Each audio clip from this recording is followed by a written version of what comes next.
रात के 9 बजे पति ऑफिस से घर आया।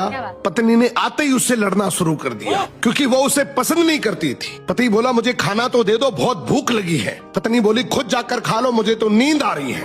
पति चुपचाप सुनता रहा और पत्नी पूरी रात उससे झगड़ती रही। जब सुबह हुई तो पति बोला मुझे नाश्ता तो दे दो। पत्नी गुस्से में बोली मैं तुझसे तंग आ गई हूँ, भगवान करे तुम मर जाए। पति कुछ नहीं बोला और चुपचाप ऑफिस चला गया। दोपहर में पत्नी अपने बच्चों को स्कूल से लेकर घर वापस आ ही रही थी कि उसने देखा उसके घर के सामने भीड़ लगी हुई है। वो घबराकर पास गई तो देखा उसके पति की लाश घर के सामने पड़ी हुई है। उसके ऊपर कयामत सी टूट पड़ी।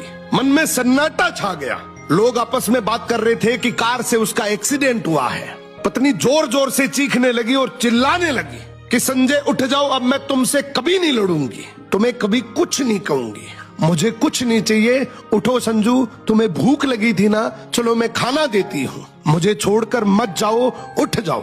लेकिन संजय कैसे उठता, उसे तो उसकी बद्दुआओं ने मार दिया था। संजय के जाने के बाद पत्नी को दुनिया का असली रंग नजर आने लगा।